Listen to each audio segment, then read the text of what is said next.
Everybody, hello and welcome to my channel. My name is Gloria Kambe and I'm so delighted to be a part of this video about of your day today.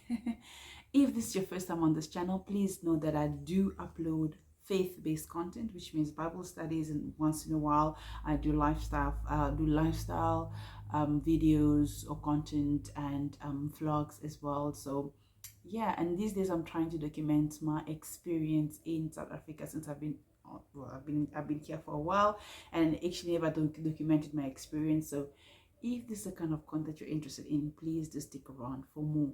But before I could continue, I would like to encourage you with the scripture from the book of Psalm 91 verse 4 that says, "He will cover you with his feathers, and under his wings you will find refuge. His faithfulness will be your shield and rampart." His faithfulness will be your shield and rampart. Fantastic. When you are covered under the shadow of his wings, you will find refuge. So I pray that you will find refuge in God, whatever you are going through today. My prayer for you is to find refuge in him, because it is in him where you find anything that you need. Well, I'm going to discuss with you the culture shock that I experienced when I got to AC. Things that I was like, huh? Is this still happening? Is this happening here? And I think also it's because of the environment that I was brought up in. Certain things, I was shielded or protected from certain things. But then when it came over here, a lot of things were like all up in my face. So it was very astonishing. Like it was, who? Like, is it, you know what I mean? So I'm so grateful for the experience. I think that's the beauty of living in different places. So the first thing that I experienced when I came to AC is how many young people smoked, especially because we arrived in the winter season. So yeah, I think we arrived just before winter, a few weeks before winter. People were smoking, young men and women. You could see someone that is supposedly a teenager hiding behind a tree or somewhere smoking. It was astonishing for us, because you're sitting in the house and you only can smell a cigarette. Like you can't even leave your windows open at for a certain amount of time. So yes, here it's not that. Here I would say many people, just like in the West. I think South Africa or Cape Town as a city is like the Europe or the most westernized city in the whole of Africa. I think that's in my own experience. So yes, it was astonishing to see how many young women were smoking, and well, some of them will even do it with their own parents. So it was weird for us. So it was like my brother and I will go and ask my dad a whole lot of questions. And when I speak about smoking, it was not only smoking cigarette, it would also be sometimes smoking weed. And I never knew how weed smelled like until I got here, and my father would be like, "Close the window. Hey, I go close the window." I'm like, why? It's like the smell smells like weed. So well, yeah, whatever it's coming in smells like weed. So it was very astonishing. It was very surprising for me as a teenager at the time. And the second thing that was surprising to me was how, like, because where I came from, we were friendly with everyone. We never really cared about where you come from or whatsoever.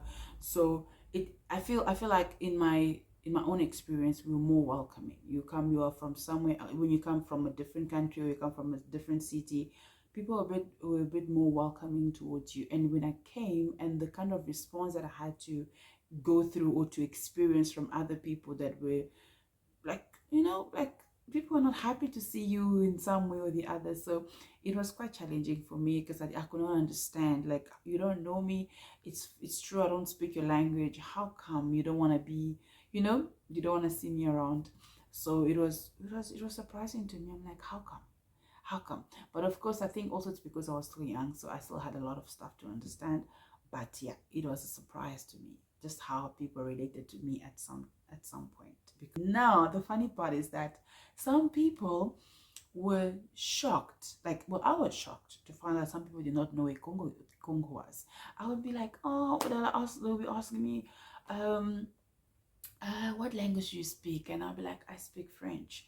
And they're like, ah, so you come from France.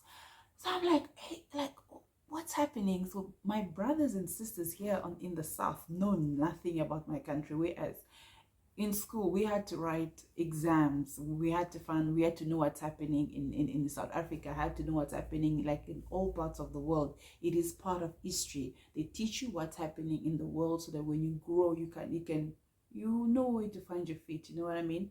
And I think that is why we are very open-minded, or people that have like the West, or the West Africa and North Africa. I think we are open-minded in terms of wanting to travel and discover other places, because we have really been taught about different histories and different places in the world. And so yeah, it was quite surprising for me, like to me, for someone to be asking me if I come from France, whereas I am right here. I was right here in Africa. I've never left Africa in my life. I've been here all my life. So it was quite surprising to know that people did not know where Congo was, DRC Congo to be specific. It was shocking to me was the like there was a lot of young girls and boys like on the street corners, boyfriends and whatsoever. I think that is where the issue of, you know, maybe in this generation it is welcomed. However, it was shocking for me because it was in the early 2000s, seeing boys like today this girl is with this guy and they're like kissing each other on the road, and you're like, how, like, is this normal? Is this, you know what I mean? So it was very weird to us. And I remember every time when we'll encounter a situation like that, my father would be like, Kama mina kuna, Kama tu.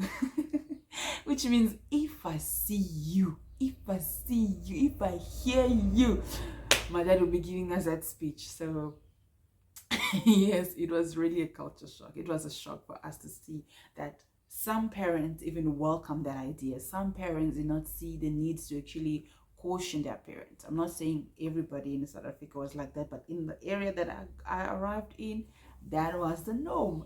And yeah, it was surprising to us. It was surprising. And my father had to constantly remind us, if you do this, I'm gonna send you back home. If you do this, I'm gonna get you in the next bus back home. That's how my dad used to threaten us. But yeah, it was surprising. Like how do you guys do it? How do you guys do it? Bringing several brothers and sisters to your house? Not in the Congolese household. Not in my father's house. I found out when I came to SA, after like a year or two, we found out that young men are not, like babies, male boys are not circumcised when they were babies, and that they are circumcised later on. They have to go through rituals and stuff. And for me, it was weird. Like I remember the first time a neighbor invited us to their brother's well, he went through the initiation process and then he came back from the bush, and then we had to go and eat the meat and stuff. It's like they cooked something and we had to go and celebrate with them. I was confused. I'm like, how come? What do you mean? Because you know where we came from, it was done when you were a baby, like, well, for the boys. And then of course that's when it was also like an informative well, a moment for me to educate myself again on the different cultures, which is a Xhosa culture where men have to go through an initiation process. And if you have never actually gone through that, apparently, well, this I've learned later in life, apparently you still have to go through that school and stuff like that. So they take it very seriously. So I was shocked, like, how come? Like, isn't it? I was asking my mom a lot of questions. My mom was like, I don't know, my child. I did, because I've got 4 brothers. Like, it was done when they were babies. So I don't know what you're thinking about. Because I was like, it must be so painful. It must be this. It must be that. So yeah. Yeah. Guys, another culture shock that I experienced when I came to SA is that, well, at the time, people barely went to church. People barely, it's not like today where you find different pastors. And I think that is where the issue of all these foreign pastors came and resided in South Africa. It was easy. Like when I was small, you would barely find a sangoma or a spiritual healer walking on the streets wearing their attire. Here it is a norm. It is a norm. And it was I remember the first time I came in contact with one, it was so shocking because I'm like, how come? You know what I mean? mean? But yeah, because here in South Africa, spiritual healers are also considered in the decision making and the constitution, whatever. They have a place for that. So it was something new for me, because I come from a place where Christianity takes a role and a lot of things are done with Catholic leaders and stuff. It is I've never heard. And my people, if you're watching this, please let me know. And then, guys, let us now discuss the elephant in the other room. It was difficult for me to understand why certain kids spoke to their parents the way that they spoke. Like, you find a small child shouting at his mother, and the mother's like, just let it go. I'm like, are we still in the same African household, like in African countries? Like, kids will speak to their mom anyhow, and the mom will let it go. And I'll come back home and be like, my mom, listen, this child spoke to. Mom is like, if you try, you are dead. With my mom, if I tried, I'll be dead meat at that time. So it was really surprising to see how certain children spoke to their parents. And I remember one day one of my brothers came to my mom and it's like, Mom, do you know that if I do something to you and you beat me, I can actually call the police on you. So mom was like, okay, so here in this country we don't beat kids. Let me beat you first and we are going to discuss that later. So yes, I never knew that kids had, I think I was a child, but I was never conscious of children's rights until we came here, and they were like, they were children's rights, and my parents would tell us, children's rights, yes, but I'll first deal with you before the police get here, before anybody else could teach me how I should treat you. So it was really interesting to experience. And another thing was the food, guys. It was a whole different ball game. In Africa, in West Africa or Central Africa, whatever, for us it's palm oil. There was a variety of vegetables. There's so many options to choose from. And then we came to SA. Monday, fish. Tuesday, chicken. Wednesday, meat. It was like the whole cycle repeating itself. And I was like, I'm tired. Like we are eating the same things. So now I've noticed that, there's a lot of Western African people here in South Africa. So now we can actually go to other people, like to those stores, and actually buy the food, which is expensive, by the way. And I've also learned that I think it has to do with, because we arrived in Cape Town. So in Cape Town, they eat primarily white people's food, or more westernized food. That is why we were struggling. My mom was struggling. Like, my mom was like, I remember when my mom got here, she was frustrated at some point. Just like, do we have to be cooking it like this again? Do we have to be eating it like this again? So it was really interesting, but she struggled. And I remember that there was a time where we were eating from this other lady's house, and then we were living with some other lady, and she had to put salt in a fufu. So when we were with our mom, I remember one day I was cooking and I went to put salt. My mom was eating the pap, and she's like, why do I feel like there's salt in this one? My mom was so annoyed. She gave us to eat that pap, but then she went back to the kitchen to make her own without salt. And on that day I was like, don't mess with my mother's kitchen, leave it the way it is. So yeah, it was surprising. It was surprising to see there was really not a variety of stuff that I could eat from. And I love the fact that right now there's a lot of chefs, South African, Black South African chefs, that are actually showing us how it is done in their in their village. It kind of gives you a sense of or understanding of how their food really tastes like, or how they really are. So it is good now. Like, there was a whole lot of young women with children. I know that I'm not judging anyone by this video, but it was new to me, because now I'm used to it. It is no longer like a big thing, because coming from an West African household, where, like, even in my tribe, if you have a child out of wedlock, it's a big deal. Unless I think they are still more welcoming when it comes to a man doing it. But however, what my parents did was that they did not give us any option, none, neither for me, neither for my brothers. It was, you should never ever have a child out of wedlock. You're gonna raise that child yourself, and that is something our parents have always been telling us while growing up. So for us, it was like, it's nothing new. But however, when we came to SN, we were seeing a whole lot of young women and children. Yeah, young women, like you hear the child saying, no, it's my baby. You're like, are you sure it's not your sister? Or seeing a young woman pregnant was really, it was really a big deal. Until I experienced in high school, one of my high school friends actually got pregnant, and she had to come to school with a belly and stuff. So now I think that's when I also got to understand a bit more. I got to live it a bit close, if I should say it like that.